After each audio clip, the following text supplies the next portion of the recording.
네, 안녕하세요. 최동일 교수입니다.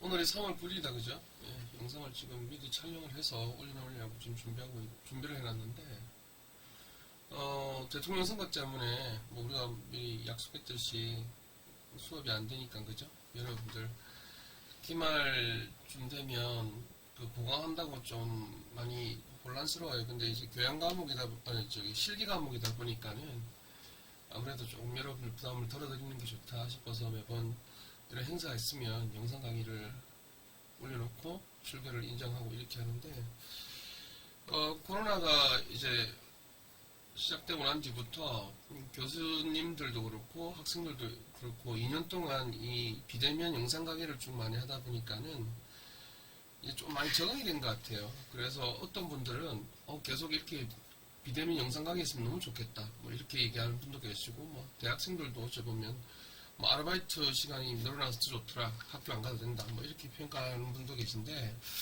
글쎄요, 저는 정상적인 게 좋다고 생각을 해요. 학교든 뭐 대학이든 어디든 기업들도 글쎄, 왜냐 그러면 각자의 공간에서 서로 어떤 소통하지 못하고 영상만 가지고 지식의 어떤 전달만 하게 되면은, 교육이라는 거는 정말 많은 범주를 그리고 있다고 저는 생각하거든요. 그 안에 정말 많은 게 담겨 있다고 생각하는데, 단순하게 내용만 왔다 갔다 하는 거는 어떤 교육적인 성과를 봤을 때 좋지 않고, 특히 사회성 발달에 있어서 더더욱 좋지 않다고 생각하거든요. 20대 범죄자들이 좀 추세가 올라가는 걸 보면서, 이 우리나라가 특히 영상 매체 그리고 어떤 통신 쪽에 좀 많이 발달돼 있잖아요. 인터넷이나 이런 것 쪽에. 그러다 보니까는 혼자서 뭔가를 많이 하는 부류가 좀 많이 나타났었어요. 그래서 사실 대내 경기에서 저희가 교수님들하고 모여서 1박 2일로 1, 2, 3학년 전체가 간다고 얘기했을 때는, 저는 사실 좋으면서도 좀 겁이 나고 두려웠던 거는, 여러분들을 지금 MZ 세대라고 지금 표현을 하던데, 저희 때는 사실 대학 때 그게 정말 추억이었거든요. 선배님들하고 바닷가도 가고 스키장도 가고 또 산에도 올라가고, 한라산도 덕유산이구나. 덕유산도 배낭 메고 겨울산 올라갔다가 무주 스키장 갔다가 이런 계획도 있었는데, 물론 좀 엄하긴 엄했었어요. 선배 규율이라는 게. 하지만 그런 추억들이 있는 반면에, 지금은 이렇게 모여서 뭔가 하는 걸 자체를 되게 좀 안 좋아한다라고 얘기하더라고요. 그래서 그런 부분들이 교육에서조차도 그렇게 해서는 안 되지 않을까라는 생각을 좀 많이 갖고 있는데, 이 비대면 수업을 하면서 이런 부분들이 좀 많아진 것 같아요. 실질적으로 초등학생, 중학생, 고등학생 2020년, 2021년을 지내온 친구들은 어쩌면 이런 부분들이 더 적응이 돼서 학교라는 공간은 이렇구나라고 받아들일 수도 있다는 생각이 많이 들거든요. 하지만 여러분도 알다시피 학교라는 공간이 단순한 지식의 전달만 있는 것은 아니잖아요, 그죠? 그래서 여러분들이 선생님이 됐을 때 실기는 아무래도 이제 아이들이 모여서 컴피티션 경쟁도 하고, 그리고 어떤 작전도 하고, 또 어떤 과제에 대해서 토의도 하고, 뭐 이런 부분들이 좀 전인돼야지 돼야지 않을까. 이 공간에서는 사실 어쩌면 한계가 있으니까 그렇죠. 하지만 이런 장점도 있다는 거. 여러분들한테 좀 시간도 벌어줄 수 있고, 저 역시도 사실 좀 보강 날짜를 다시 잡지 않아도 되니까는, 그래서 그런 장단점이 있는 것 같아요. 하지만 저희 결론은 학교는 원래대로 정상적으로 돌아가야 된다는 게 제 생각입니다. 뭐 생각은 다를 수 있잖아요, 그죠? 예, 그렇습니다. 오늘 모르겠어요. 이제 이 강의가 여러분들이 들을 때쯤이면 제20대 대통령이 이제 선발이 되지 않았을까, 선정이 되지 않았을까, 뭐 이런 생각이 드는데, 오늘 좀 깜짝 놀란 뉴스가 하나 있어서, 안철수 후보자와 윤석열 후보자가 지금 단일화했다는 뉴스를 듣고, 뭐 그건 이제 각자들이 결정하는 거라서 상관이 없는데, 글쎄요, 저는 되도록이면 내가 내가 내뱉었던 말에 저는 책임을 져야 된다고 항상 생각을 했었거든요. 근데 완주하겠다 해가지고 철수해버리니까는 깜짝 놀랐는데, 그것보다 저는 어떤 걱정이 있었냐 그러면 뉴스에서 봤었는데, 재외동 포들 투표는 벌써 끝났거든요. 근데 안철수를 찍었던 분들이나 뭐 김동연을 찍었던 분들은 이제 투표를 할 수가 없다는 거예요. 그 사람은 투표권을 갖고 한 사람으로서 어떤 자기의 어떤 그 주권을 행사를 했었는데 그걸 무효화시켜버린다는 거예요. 그래서 이거는 진짜 문제가 있다. 저 사람들은 정말 이분을 대통령이 됐으면 좋겠다고 안철수 또는 김동연 찍었는데 이 사람이 사퇴해버리면 다시 그 기회를 주든지 아니면 이 부분에 대해서 뭐 어떤 조치가 있어야 되는데 우리나라가 그렇지 못했다고 저도 오늘 뉴스 보고 알았거든요. 이런 부분들은 조금 문제가 있구나. 뭐 하여튼 갑자기 정치 얘기해서 죄송합니다. 3월 9일날 오늘 대통령이 뽑힌다 하니까 제가 지금 촬영한 날이 오늘 3월 3일 날이거든요. 어제 여러분 강의하고 오늘 바로 지금 작업해가지고 하고 있는데 그래서 되게 궁금해요. 3월 9일날 누가 대통령이 될까? 아마 이 영상 이 강의 들으면 여러분들은 결과를 알고 있겠다, 그죠? 자, 우리는 강의 시작합시다. 3월 9일날 2차시입니다. 네, 강의 시작하도록 할게요. 네, 오늘 뭐 저희가 봐야 될 영상들이 좀 있어요. 하나는 이제 농구의 역사에 대한 그 영상인데 사실 이 영상이 2021년 작년이구나. 작년에 제가 이걸 찾아서 영상을 만들어 놨던 거였거든요. 매년 부산 대신날에 강의를 했었으니까는 그때 그 영상을 가지고 이제 그 PPT를 만들고 작업했던 영상인데 이 영상은 올해 다시 만드는 것보다 그때 그 영상을 그대로 가져왔어요. 제 영상이기 때문에 다시 뭐 만들 그건 없을 것 같아요. 이 그 농구 역사에 관련돼 가지고 유튜브에서 자료를 많이 찾다가 이 정말 귀한 자료라고 생각하고 발견했던 것인데 그 스미스 박사 농구를 처음 개발했던 사람 있죠. 그분의 육성이 담겨 있는 영상이에요. 그러니까 라디오 그래서 제작진 연도가 꽤 오래되더라고요. 보니까는 그 라디오 앵커가 나와서 그 분과 인터뷰했던 내용들을 이렇게 누군가 작업을 이렇게 한글로 또 작업을 했더라고요. 그래서 했는데 가만히 들어보면은 되게 흥미로운 내용들이 많이 있어요. 원래 우리가 알고 있는 지금 NBA가 미국 농구의 아주 큰 산맥은 아니었고 양대 산맥 중에 그 NBA보다 더 유명했던 그 리그가 있었는데 그 리그에서 뭐 치어리딩 이벤트 사업도 처음 했었고 그리고 그 망하자마자 그쪽에서 리그가 없어지면서 NBA가 이제 좀 이렇게 또 활성화됐다. 근데 치어리드 이벤트 뭐 이런 것들은 그쪽 리그에서 먼저 시작됐다는 이야기도 나오고 역사적인 인물 중에 압둘자바라는 선수가 있어요. 근데 그 선수도 워낙 키가 크니까는 농구는 사실 신장이 아무래도 크게 장하잖아요, 그죠? 막을 수가 없는 거예요. 무조건 그 팀이 들어가면 우승하니까. 그래서 룰을 바꿔버린 거예요. 그래서 룰을 바꾸니까 이 압둘자바 선수가 나름대로 살아남기 위해서 자기가 어떤 슈퍼문을 다시 개발했던 게 훅슛이라고 농구 훅슛이 있거든요. 이렇게 옆으로 해서 이렇게 보시면 이렇게 해서 이렇게 던지는 슛이 있어요. 그래서 압둘자바라는 선수가 어떤 경기 규칙이 자기로 인해서 바뀌니까는 또 다시 자기가 노력을 해서 그런 슛이 만들었다. 이런 내용도 나오고 3점 슛, 그러니까 원래는 3점 라인이 없었거든요. 근데 이제 키 작은 선수보다 키 큰 선수를 자꾸 투입을 되다 보니까 좀 더 관중들을 흥미를 이끌고 경기가 좀 더 재밌게 다이나믹하게 좀 흘러갈 수 있는 방법이 없을까 해서 만든 게 3점 슛이었다. 뭐 이런 내용들이 좀 다 담겨 있어요. 육성으로. 이게 설명을 하는 게 아니라 실질적으로 그분들이 방송에 나오셔가지고 그 이야기들을 쭉 풀어내는 건데 제 입장에서는 정말 귀한 자료라 생각해요. 우리 지금 영상 자료들은 보통 보면 이제 막 화려한 퍼포먼스가 나와서 하는데 이 자료는 실질적으로 그 시대에 있었던 분들이 라디오 방송에 나와가지고 그 농구의 탄생부터 역사부터 룰 변경부터 여러 가지 스토리에 대한 얘기를 쭉 풀어가는데 좀 귀한 자료라는 생각이 들어요. 그래서 자료 보고 제가 또 이제 그 다음에는 그 자료에 대해서 지금처럼 이렇게 또 설명도 또 했던 내용들인데 그거 한번 보도록 할게요. 그 다음 두 번째가 이제 이게 포커스인데 경기 룰에 대한 내용이 5분짜리인데 좀 빨리 흘러가요, 영상이. 근데 이제 여러분들이 이 영상을 좀 주의 깊게 좀 봐주셨으면 좋겠어요. 대충 보지 마시고 좀 주의 깊게 보시고 아니면 이 파트만 한 번 더 돌려서 보시면 여러분들의 이제 좀 많이 도움이 되지 않을까라는 생각이 들고, 그리고 이제 저는 지금은 이제 스테판 커리라는 선수가 NBA에서 워낙 유명하다 보니까는 뭐 농구하는 분들, 농구 좋아하시는 분들한테는 제일 좋아하는 농구 선수 한번 이름을 불러봐라 그러면은 스테판 커리 선수라고 얘기하는데, 사실 마이클 조던 선수는 제때 되게 유명했던 선수거든요. 그리고 이 선수의 어떤 영상이 있어요. 그래서 이거는 사실입니다.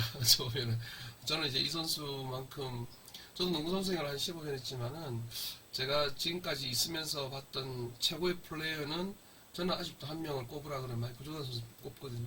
그에 관한 이야기를 조금 나눴으면 좋겠다 해서 넣어놨고, 마지막은 이제 드리블인데요. 제가 항상 여러분들한테 그 드리블 영상을 보냈었어요. 드리블 영상이 아니라 A4 용지에 드리블 내용에 대한 걸 줬었거든요. 그리고 여러분들 보시고 하라고 했는데, 뭐 많은 건 아니고 기본적으로 이 정도는 알아놨으면 좋겠다. 실질적으로 학교에 가서 학생들 드리블을 뭐 기술 드리블 다 가르쳐 줄 수는 없어요, 여러분들이. 그래서 보통 체인지 드리블, 뭐 레그스루 정도는 좀 하시는데, 그래도 내용들 선생님이 되실 분들이기 때문에 내용을 좀 알아야 되잖아요, 그죠? 많은 건 아니지만 기본적으로 뭐 플레임보다는 뭐 짧은 이름을 여러분들이 좀 외울 수 있도록 그렇게 설명을 해드려야 되겠다 싶어서 드리블까지 이렇게 4가지 정도 준비했습니다. 자, 이제 넘어가 봅시다. 이제 History of Basketball로 이제 먼저 시작해볼게요. 네, 이 관련된 내용은 뭐 설명 다 드렸기 때문에 바로 영상 보고 올게요. 그리고 지금 그 제 캠이 위에 달려 있어요. 위에 달려 있다 보니까는 제가 PPT를 아래로 보고 있는데 시선이 지금 밑에 이렇게 보고 있죠. 불편하더라도 조금 양해 좀 부탁드리겠습니다. 네, 영상 보고 올게요.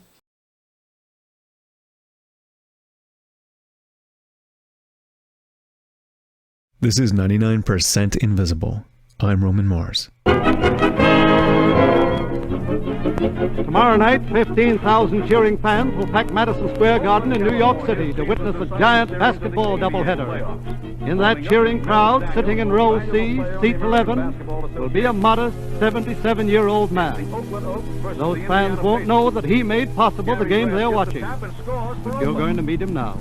That tape is from an old New York radio show called We the People. The guest is James Naismith. 125 years ago, in 1891, Naismith was a PE instructor at a small college in Springfield, Massachusetts, when a particularly bad snowstorm struck. For days, the students couldn't go outdoors, so they began roughhousing in the halls. We tried everything to keep them quiet. Something had to be done. One day I had an idea. I called the boys to the gym, divided them up into teams of 9, and gave them an old soccer ball. I showed them 2 peach baskets I'd nailed up at each end of the gym. I told them the idea was to throw the ball into the opposing team's peach basket. A lot of sports don't have such a definitive point of origin, but this one does. I blew a whistle, and the first game of basketball began. That day in 1891, James Naismith invented basketball. And what rules did you have for your new game, Dr. Naismith? Well, I didn't have enough, and that's where I made my big mistake. The boys began tackling, kicking, and punching in the clinches. They ended up in a free-for-all in the middle of the gym floor. In subsequent weeks, Naismith would go on to make more rules for the game. Some of those are still around today, like the one that says players can't run while holding the ball. They have to dribble it. But there was one thing, not so much a rule, but a design decision that he made back in 1891 that continues to define the way the game is played. He had to decide how high to hang the peach basket. That's Carrie Champion. She's an anchor at ESPN and host of the Be Honest podcast, and she's going to help us tell our story today. Naismith chose to hang the peach basket at 10 feet above the court floor. There was a running track that went around the court at that level, but otherwise the decision was pretty random, and just a little higher or a little lower, and everything would be different. That arbitrary decision to put the basket at 10 feet caused the game of basketball to take shape around the tallest players. But it happened gradually. In fact, in the beginning, the game was played by shorter, less imposing players. In the very early days of the game, people didn't really have a conception of height having really any importance to the game. That's writer and journalist Andrew Heisel. So a lot of the high scorers in the very early days were guys who were like 6 foot tall. It was not until a few decades in that teams started recruiting really tall guys. And at the time, they were sort of referred to often as goons. Nowadays, if you play a little rough or dirty, you might be called a goon. Back then, big men were sometimes called goons just because they were big. The first so-called goon to have a major impact on the game was a big white dude named George Mikan, who played for the Minneapolis Lakers from 1948 to 1956. He was a 6'10" monster who wore big round spectacles when he played. Two giants jump in front of the Laker basket. Notice the comparative size of referee Ekman.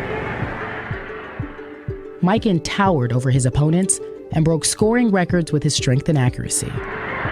George Mikan forces his way through the center, spins and shoots, and is fouled by Paul Female. Watch Mikan get the rebound. Mikan was such a force they actually had to change some rules in the game to offset his advantage. For example, the rule against goaltending came about because of Mikan. Goaltending is the act of catching or batting away another player's shot as the ball is on a downward path toward the basket. Mikan was so tall he could just stand under the basket and swat away shots by the other team. Goaltending was banned in 1945. But rule changes didn't stop George Mikan or his fellow big men from dominating defensively and offensively. You started seeing people saying, like, it's too easy to score. Like, they were really sort of disgusted. They thought this should be a triumph to get the ball in the hoop, not something that happens 100 sometimes a game. The ease with which these super tall players could put the ball in the basket was alarming people. The traditionalists didn't like the way the game was going, but they had no idea what was about to hit them. Slam dunk is the Lakers.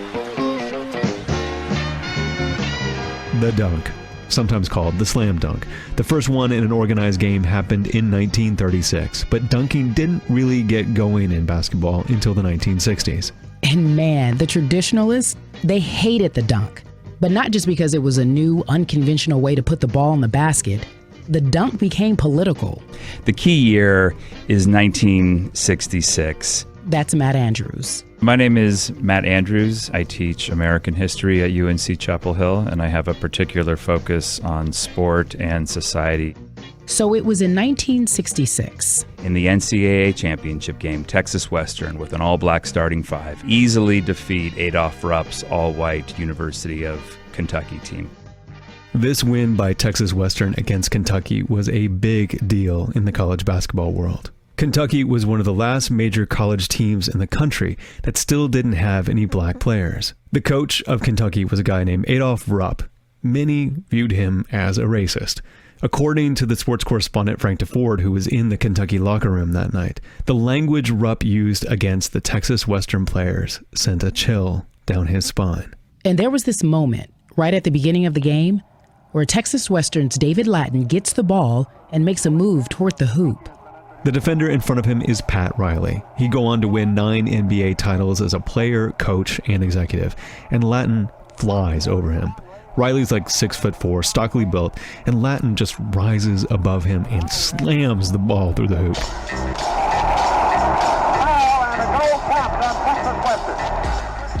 Texas's victory and Lattin's dunk were seen as direct challenges to the establishment.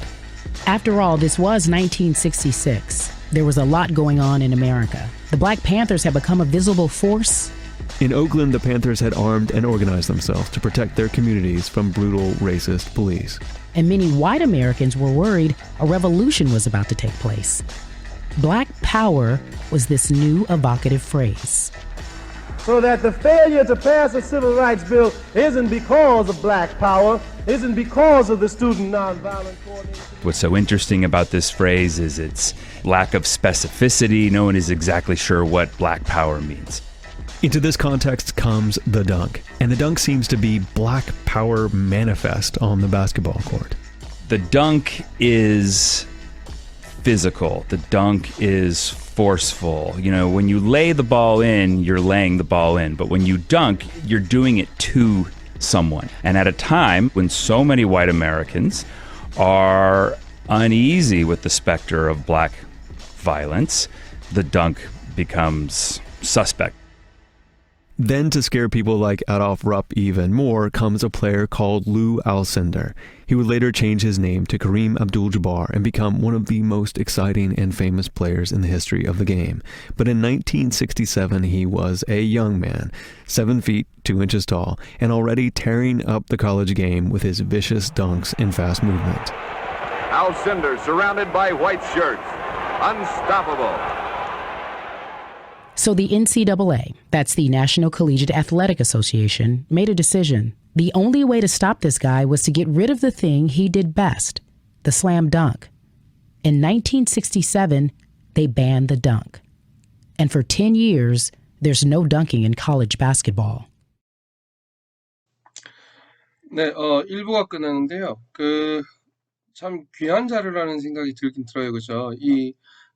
최초로 이 농구라는 걸 개발하셨던 그 박사님 육성도 직접 들을 수도 있었고, 그리고 초창기에는 축구공을 가지고 그 럭비 형태로 그걸 하다 보니까 많은 사고가 나서 드리블 치고 가야 되고, 그리고 뭐 몸 터치하면 안 되고, 뭐 이런 룰이 만들어졌는데, 그 룰이 지금도 지금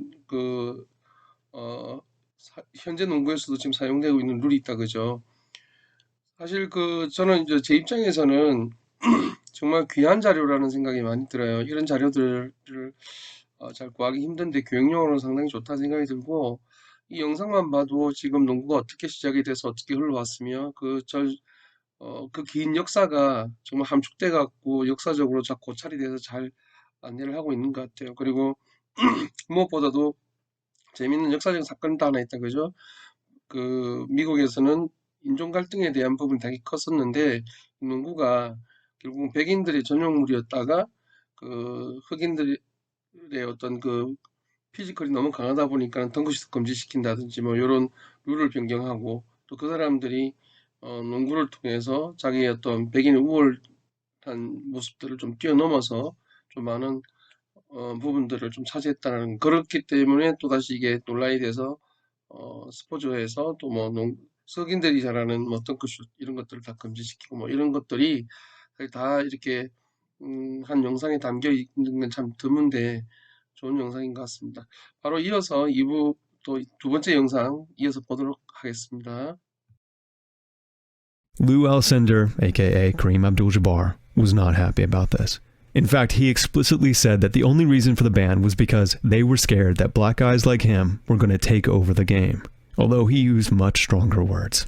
Regardless, the slam dunk was done, and college basketball was sent back in time for 10 years. Basketball was in a bad place. The NCAA administrators had made an arguably racist decision to ban the slam dunk. Meanwhile, in the professional league, the NBA, players could still dunk, but fans were losing interest. Here's Andrew Heisel again. This is, for the NBA, considered like the low point of the league. There are all of these pieces written about how the game is dying and nobody wants to watch it. And there's all these questions about why. Naismith's original accidental design decision to put the basket at 10 feet had inadvertently given us this beautiful and exciting slam dunk, but it had also caused the professional game to revolve too much around these super tall players. The game had gotten jammed up around the net. People weren't passing as much. They just hand the ball to the giant guy and he'd stand under the basket trying to put it in. This had the effect of slowing down the play, and that slowness was draining the game of its excitement. Basketball needed a design solution. People suggested a lot of fixes. No backboard, a convex backboard, a smaller basket, a bigger ball, a smaller ball, a no scoring zone around the basket, and even a height cap. Another group of coaches called for the hoop to be raised to 12 feet. None of those changes caught on. And then this guy comes along. Well, we feel that those people who are not under contractual obligation, if they'd like to take a look at us, we would... So remember George Mikan, the original NBA goon, 6 foot 10 inches tall with big round specs? Well, in 1967, he was working as a travel agent in Minnesota where he used to play, when he gets a call from a couple of guys asking if he wants to head up a new professional basketball league that would compete with the NBA. What do his old NBA friends have to say about his new job? Good luck, baby. I mean, it really was just sort of making it up as you go along. It was simply, let's get an idea and let's see what we can do here. That's Terry Pluto, who wrote a book about the founding of this new league. They called it the ABA, the American Basketball Association, and George Mikan became its first commissioner. They were trying everything to get fans re-engaged in the game. Sometimes they featured cow milking contests for entertainment, and one halftime show in Indiana involved a wrestling bear called Victor. A big, beautiful, brown bear who looks to me that he weighs at least 500 pounds. Most of their ideas didn't stick. A lot of times good ideas are like that. They're one of 12 things that people stuck to the wall, and out of the 12, one became really good, one helped a little bit, and the other 10 were almost embarrassing. In this case, one of the ideas was really good. In fact, it's the design solution that arguably saved basketball, and the secret star of this story that we're telling right now. The three-point shot. Firing for three. Hits a three. Bird is in, and he hits a three. He's one, knocks down a double clutches and knocks it down for three. So all you sports fans know this, but originally, shots from the field were all worth 2 points. But the ABA's innovation, which they actually borrowed from an earlier defunct league, was to draw an arced line about 22 feet away from the basket, and any shot made from behind that line was now worth 3 points. The ABA was trying to please the fans. Fans get excited when they see a three-pointer, but they can also go and practice the shot at home. It's more egalitarian. That's Ramona Shelburne, senior writer for ESPN.com. It's the sense that if I practice hard enough, I don't have to be the most athletic guy in the court. I don't have to be an incredible dunker. It's something that when fans watch it, they think, oh, I could do that too. In 1976, the NBA merged with the ABA, and 3 years later, they brought in the three-point shot. At first, it was about pleasing the fans, but they slowly came to realize something about the three-point shot. When you'd study it, if you shoot 35% on three-pointers and you shoot 45% on two-pointers, if you just break it down, it makes so much more sense to build a team around three-point shooting because you're going to score more points, and that's the point of the game. And now, some teams have decided that the way to win is to concentrate on three-point shots. When the NBA first introduced the three-point shot, games featured only a couple of three-point attempts. This season, it's more than 10 times that. And if there's any team that's demonstrating the value of the three-point shot right now, it's the Golden State Warriors from California and Mr. Steph Curry. Curry for the lead. Go! Curry splits the defense behind the back. Fires a three. Oh, he puts it in. And Curry has a three. Tie game. If you don't know who Steph Curry is, he's about 6'3", so he's short by NBA standards. But this hasn't stopped him from being the star of the team and of the whole NBA. I think every kid growing up in America now is trying to be Steph Curry. He is skinny and doesn't seem to have anything physically dominant about him. And yet, when you watch him play, he's electric. Curry can hit three-pointers for Golden State from really anywhere he likes, which makes it hard to defend against him and balances the influence of the big men. Because if there are guys like Curry who can score from anywhere, then the 7-foot guys have to move away from the basket, where they're most useful, to defend. And once you allow players to score an extra point from shooting further out, the game spreads out. You get a whole new game. The game has changed for the better. There's no doubt about it. That's former Indiana Pacer Jerry Harkness. Harkness was a player in the NBA and the ABA. Because the game is exciting. The game is run and shoot, quickness, defense, opening the game up, making it more aggressive.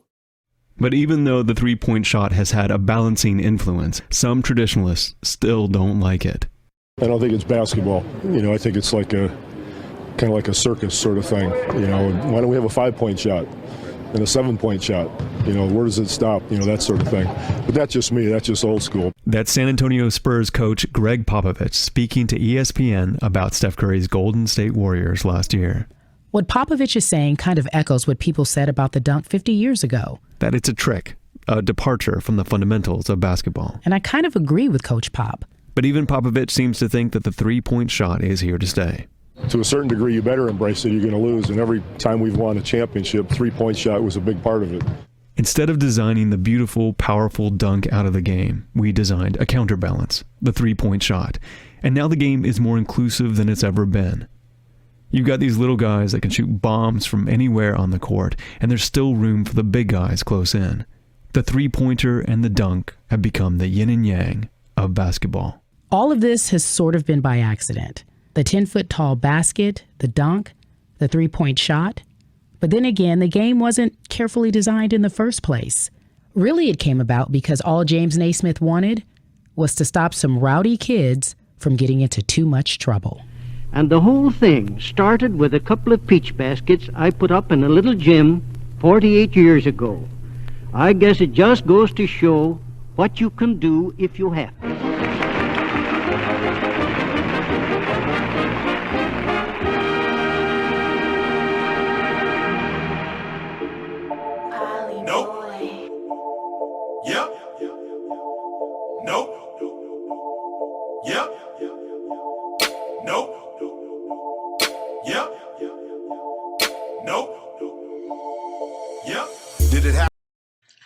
네, 두 번째 영상까지 다 봤는데요. 좀 재밌는 이야기가 많이 담겨 있다, 그죠? 보니까 압둘자바 선수도 나왔었는데, 워낙 그 신장이 크다 보니까는 덩크슛을 갖다가 금지하는 법안을 또 만들고, 그 법안이 만들어지다 보니까는 또 압둘자바의 특기는 훅슛이라는 게 생겼거든요. 예, 그 선수가 이제 덩크슛을 못하게 하니까 골 밑에서 나름대로 이제 득점할 수 있는 방법을 터득한 게 훅슛인데, 뭐 그런 것들이 다 어떤 역사적인 배경을 따라가 보니까는 그런 어떤 사건들에 의해서 좀 변화됐다는 내용도 좀 알 수 있었고, 저도 사실 그 강의를 많이 하면서 알았던 건 원래 NBA가 그 지금이야 뭐 이렇게 되게 알려지고 유명했지만은 원래 그 농구를 갖다가 이렇게 현대화로 이끌어낸 그 부분은 ABA라고 조금 전에 나왔다 그죠? 그 ABA에서 참 많은 시도를 했던 것들이 지금 현대 농구에서도 많이 보여지는, 예를 들면 치어리딩이라는 거, 뭐 이벤트라는 거, 뭐 보니까는 그 서커스에 있는 분들도 나오시고 뭐 봄이랑 이렇게 뭐 이벤트 쪽으로 하는 것처럼도 나오고 아이들이 드리블 쳐서 가는 것도 나오고 이런 게 나왔는데, 지금도 현대 농구에서도 그렇게 지금 쓰고 있는 거 보니까는 아무래도 ABA가 NBA보다는 흥행성에서 많은 농구의 흥행성에서는 좀 앞서갔다는 게 좀 느껴지고, 무엇보다도 이제 다양하게 시도했던 것들이 다 성공하지 않았지만 특히 이제 3점슛 제도를 도입한 게 이제 큰 히트를 쳤었고, 그리고 나중에 NBA와 ABA가 통합되면서 NBA가 그 부분을 그대로 흡수하면서 지금도 3점슛이 계속 진행되고 있다라는 거, 그런 것들이 사실 이런 역사적인 영상을 보지 않고서는 저희가 좀 이렇게 피부로 와닿지 않는 경우가 많은데, 실질적으로 그런 담당자들이 인터뷰도 하고 그 내용들을 또 이렇게 정리가 돼서 나오다 보니까는 정말 귀한 자료를 같이 공유했다는 좀 느낌이 들어요.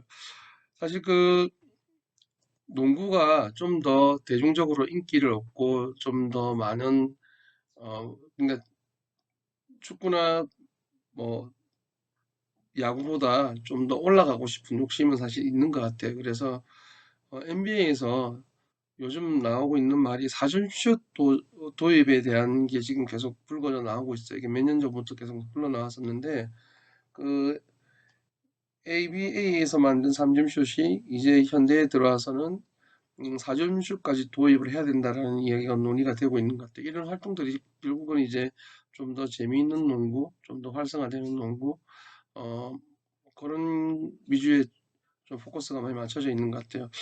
뒤에 뭐 다른 또 얘기를 하겠지만은 이 슛 도입이 과연 좋은지 안 좋은지는 저도 사실 조금 보고 입장인데, 확실히 사점슛이 도입되면은 흥미는 날 것 같다, 그죠? 아무래도 득점인도 많이 나고 승패 좌우가 이게 크게 바뀌니까는 그게 좀 재밌을 것 같아요. 예, 하여튼 좋은 영상 여러분들 같이 시청할 수 있어서 참 좋았던 것 같아요. 영상은 여기까지 보도록 하겠습니다. 수고하셨습니다. 네, 두 번째 준비된 영상은 그 경기 규칙에 대한 부분입니다. 이 부분은 뭐 앞서도 말씀드렸듯이 조금 좀 깊이 있게 좀 봐주셨으면 좋겠어요. 그리고 뭐 잘 모르겠으면 조금 빨라요. 영상이 5분밖에 안 되지만은 이 그 영어를 미국 영어가 좀 빠르거든요. 그래서 좀 빠르게 설명이 되는데 여러분들이 다 보시고 다시 한 번 더 이 파트만 다시 한 번 더 봤으면 좋겠다. 이게 제 바람입니다. 예, 영상 보고 올게요, 여러분. Nin explains the rules of basketball. The object of the game is for your team to score more points than the opposing team. Teams are made up of 15 players, with 5 players on the basketball court at any one time. They consist of 2 forwards, 2 guards, and a center. The game starts with a tip-off. Once someone has won possession of the ball, they have up to 24 seconds to shoot the ball towards the opponent's basket. These baskets are 10 feet above the ground, on a court that's generally about 94 feet long by 50 feet wide, and varies depending on where you play. To move the ball up the court, you can either pass the ball to a teammate, or dribble the ball, where you bounce the ball up and down repeatedly whilst in motion. To score points, a player must shoot the ball into the opponent's basket. You get 2 points for any shot scored within this arc. If a player scores from a shot outside this arc, this scores 3 points. Any free throws that are awarded to your team scores 1 point. Failure to shoot the ball within 24 seconds results in a shot clock violation, and the other team is awarded possession of the ball. The opposing team will try and take the ball off you by either blocking shots, rebounding missed shots, or by stealing the ball away from an opposing player so that they can score themselves. The game is played in 4 12-minute quarters in the NBA, 4 10-minute quarters internationally, or 2 20-minute halves in the NCAA, and the highest score at the end of time wins. There are no ties in basketball, so if the scores are tied at the end of regulation, overtime periods will be played to determine the winner. Unfortunately, it doesn't stop there. Whilst basketball is an easy game to understand, I've just explained the basic concept of the game. There are a lot of things in basketball that you're not allowed to do, so to make it easy for you to understand, there are generally 2 types of things you can't do: violations and fouls. Violations are generally called when you break one of the rules. The main violations include shot clock violation. As earlier stated, your team has 24 seconds in which to shoot the ball. If you've not shot the ball within this time, a shot clock violation is called and the ball is awarded to the other team. Double dribble. In basketball, you're only allowed to dribble the ball and stop once. If a player then begins to dribble again, this is known as double dribble and the ball is awarded to the other team. Travelling. If a player takes too many steps without dribbling the ball, this is travelling. And surprise surprise, the ball is awarded to the other team. 3 in the key. A player cannot stay in the key, which is this section of the court, for more than 3 seconds.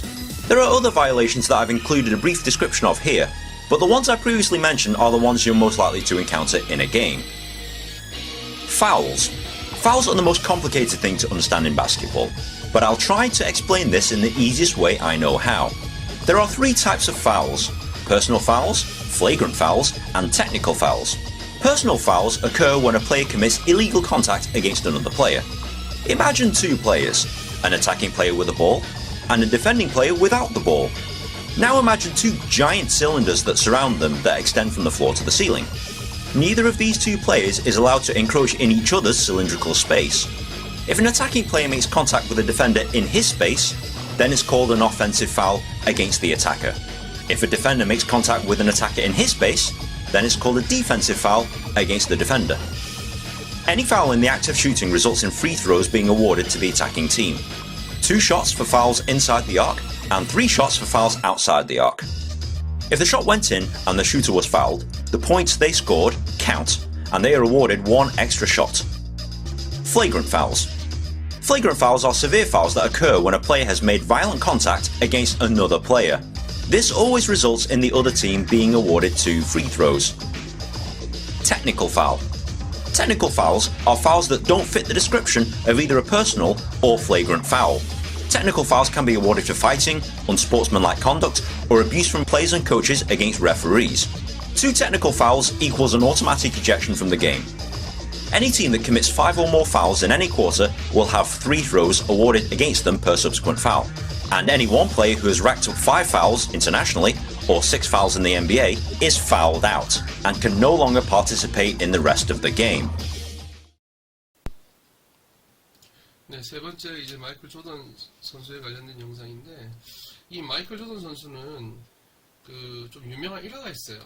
이 시카고 불스라고 그 빨간색 황소거리지는 거 있죠. 예, 거기 보면은 그 팀이 정말 잘하는 선수를 다 모아놨는데 성적이 안 되는 거예요. 그래서 새로운 그 감독이 와서 선수를 가만히 보니까, 그리고 마이클 조던이 어리지만, 그때 당시 어렸거든요. 어리지만 말도 없고 말도 많이 하지 않고 묵묵하게 자기 일을 열심히 하는 거예요. 그래서 그 좀 스캇 피펜이라는 뭐 포드, 아주 훌륭한 포드라든지 아니면은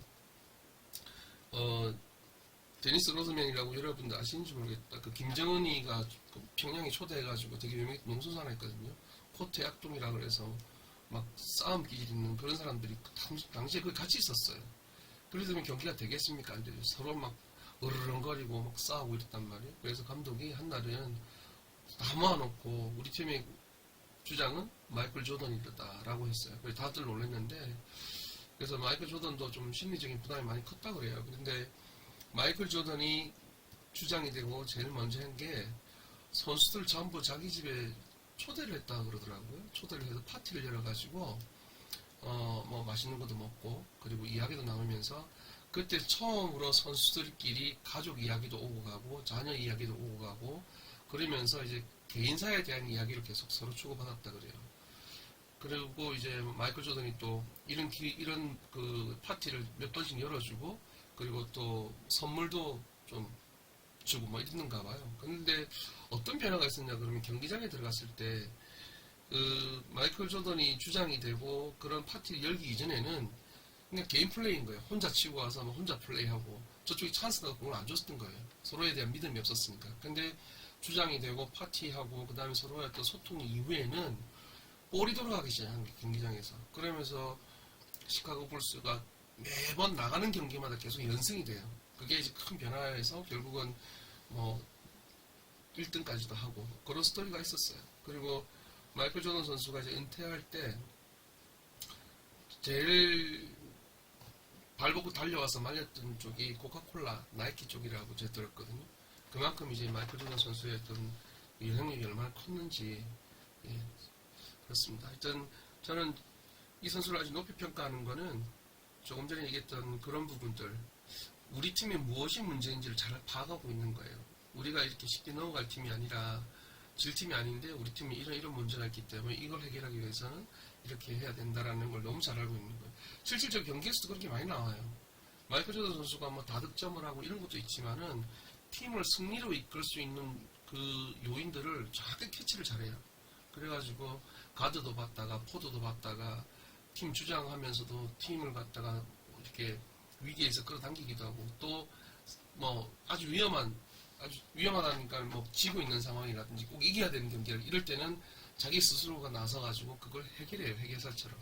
그러니까 너무너무 위대한 것 같더라고요. 제가 어릴 때부터 봤을 때는 농구에 필요한 슛, 드리블, 패스, 그 다음에 리바운드, 디펜스 능력, 뭐 팀 리딩, 뭐 전체적으로 흠잡을 데 없는 그런 선수였던 것 같아요. 실수를 하는 걸 많이 못 봤던, 컨디션이 나빠가지고 조금 뭐 왔다 갔다 하는 건 있었지만은, 제가 봤을 때 최고 선수에서 오늘 여러분들에게 이 마이클 조던이라는 선수를 조금 안내를 했으면 좋겠다 해서 영상을 준비했습니다. 영상 보시고 오겠습니다, 여러분.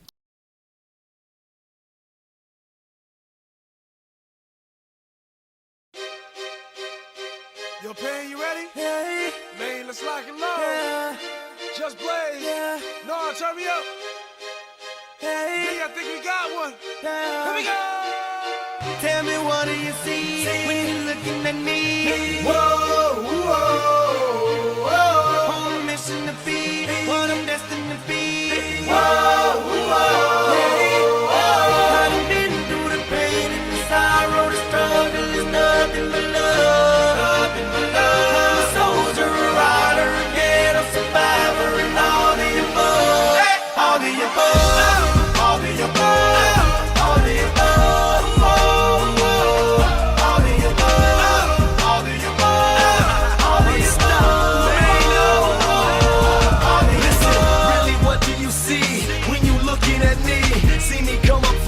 nothing to me living my dreams. I done been to the bottom, I done suffered a lot.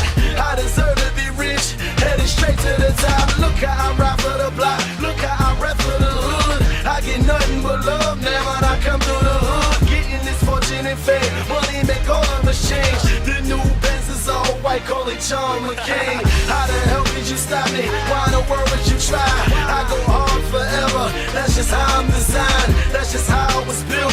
See the look in my eyes, you take all of this from me, and I'm still gonna survive. You get truth from me, but these rappers gon' lie. I'm a part of these streets to the day that I die. I wave high to the haters, man, that I finally done made it. Take a look, and you can tell that I'm destined for greatness. Tell me, what do you see when you're looking at me? Whoa, whoa, whoa. On a mission to be what I'm destined to be. Whoa, whoa, hey, whoa. I've been through the pain and the sorrow, the struggle is nothing but love. I'm a soldier, a rider, a ghetto survivor, and all the above. All the above. All the above. All the above. All the above. All the above. All the above. All the above. It's easy to hate, it's harder to love me. Y'all don't understand, y'all quicker to judge me. Put your foot in my Nikes, picture you living my life. Picture you stuck in the cell, picture you wasting your life. Picture you facing a charge, picture you beating the odds. Picture you willing to bleed, picture you wearing the scar. Thank you for making me struggle, thank you for making me grind. I perfected my hustle, tell me the world ain't mine. You've been seeing me lately, I'm a miracle baby. I refuse to lose, this was the ghetto that made me. I put that on my father, trying to hope for tomorrow. When I think that I can't, I envision Obama. I envision them diamonds, I envision Ferraris. If the world was perfect, all my niggas behind me. Ain't you happy I made it? Man, I'm making a statement. Take a look, and you can tell that I'm destined for greatness. Tell me, what do you see when you're looking at me? Whoa, whoa, whoa. On a mission to be what I'm destined to be. Whoa, whoa, hey, whoa. I've been through the pain and the sorrow, the struggle is nothing but love. I'm a soldier, a rider, a ghetto survivor, and all the above. All the above. All the above. All the above. All the above. All the above. All the above. All the above. Spots burnt them out on the block. I hustle hard 'cause it's all the same. And you know that grind don't stop just 'cause I rose to the top. And everybody knows my name. Hey, still grinding, still hustling. No more pain, no more suffering. My ladies and my shorties and my thugs keep that cash in the side and the love. All the above, all the above, all the above, all the above, all the above, all the above, all the above, all the above, all the above, all the above, all the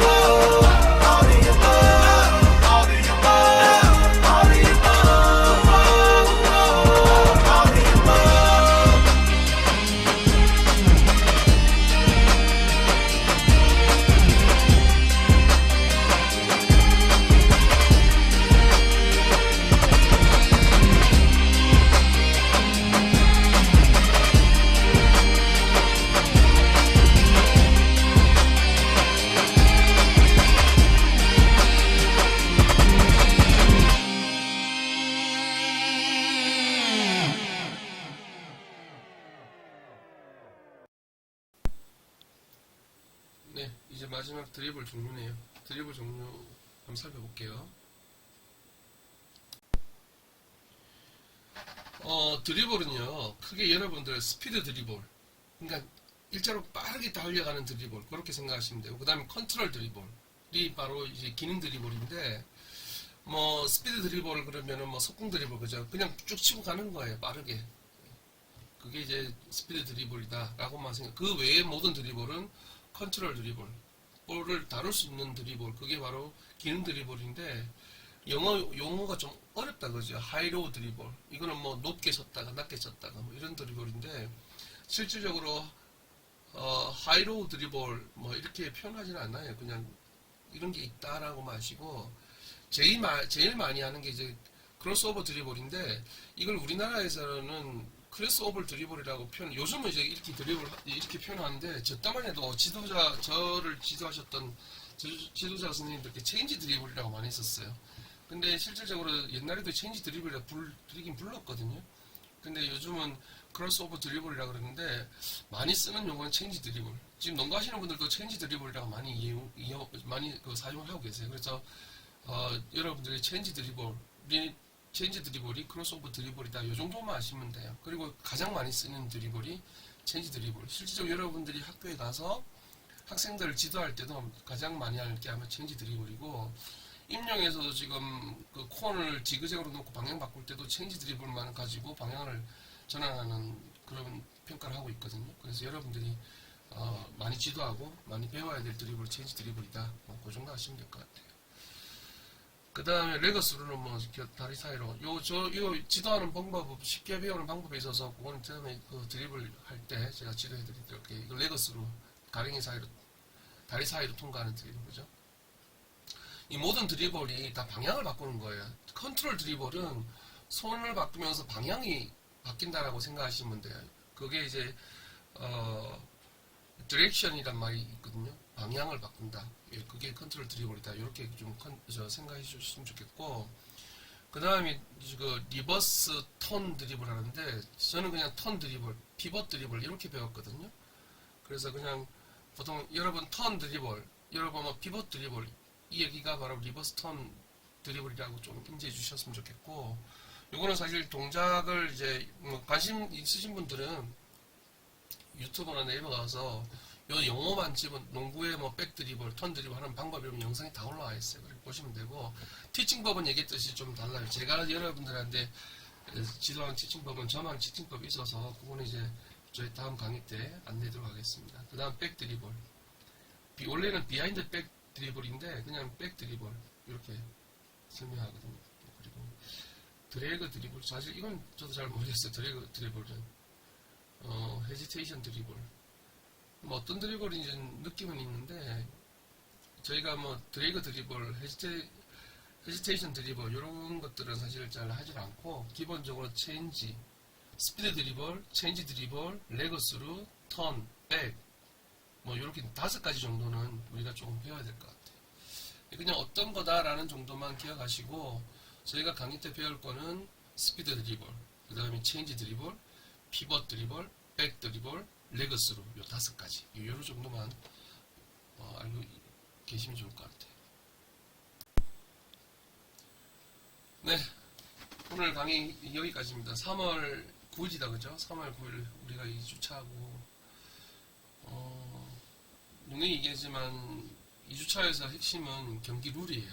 예, 경기 룰이고 나머지 부수적인 것들은 여러분 한번 그냥 쭉 보시고, 그리고 드리블 같은 경우는 아마 저희가 16일 만나면 드리블, 기능 드리블까지는 가기는 좀 힘들겠지만 뭐 시간 되면은 5가지는 다 못하더라도 몇 가지라도 빨리 기능 드리블 테스트 배워볼 수 있도록 그렇게 제가 소개를 해드렸고, 경기 룰에 대한 부분을 좀 많이 인지를 해주셨으면 좋겠어요. 3월 9일 수요일날 2주차 강의 마치도록 하겠습니다. 수고하셨습니다.